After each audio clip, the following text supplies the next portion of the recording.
सभी को न्यून प्रणाम। आज मैं आप सभी को बताने वाली हूँ कि गुरु महाराज जाम्बोजी ने बछड़ों को गोहर में कैसे रोका था। तो चलिए वीडियो को शुरू करते हैं। जाम्बोजी बालक जब घुटनों के बल पर चलने लगे तब माता गाय दूहती उनके पास में आ जाते। उस समय घर में कोई नहीं था और बछड़े गोहर से निकलकर इधर उधर से भागकर गए थे। स्वयं को आज़ाद महसूस कर रहे थे। उसी वेग से वापस आकर बंधन को स्वीकार करने के लिए दौड़े चले आ रहे थे। माता हंसा ने देखा कि ये आज़ाद बछड़े मेरे से तो पकड़े नहीं आते, किंतु मेरे लाला की तो सेनी से ही यह दौड़े चले आए।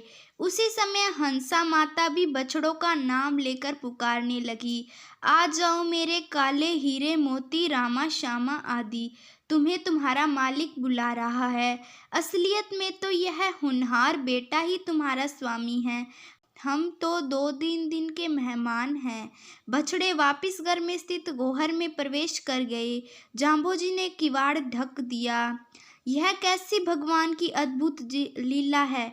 न जाने क्या संदेशा जाना चाहते हैं।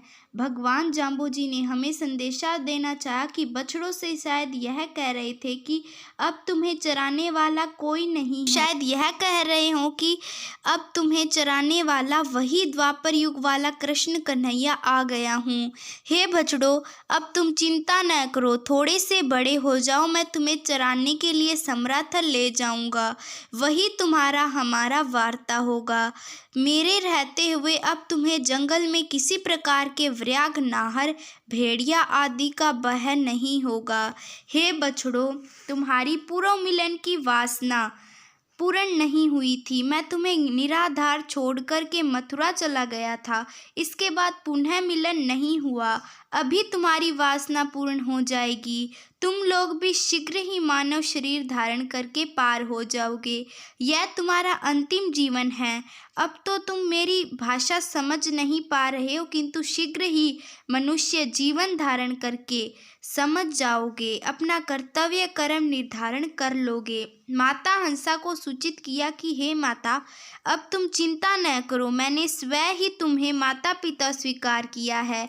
मेरे प्रति तुम्हारी गहरी निष्ठा है और मैं भी तुम्हारे वचनों में बंध गया था, इसीलिए मैं तुम्हारा बेटा बनकर आया हूँ। हे माता, मुझे भी कर्म बंधन स्वीकार करने होते हैं। अपना कर्तव्य निभाने हेतु विभिन्न रूप धारण करके आना होता है, इसलिए मैं आया हूँ। सभी लौकिक व्यवहार करूँगा। पिताजी वृद्ध हो गए, बछड़े तथा गोचारण करके उनको सुख प्रदान करूँगा, उनकी चिंता हरण करूँगा।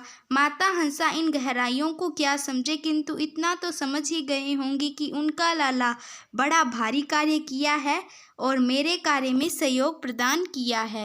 शाम को लोहड़ जी घर आए तब माता हंसा ने ये सभी व्यतीत बातें बतलाई।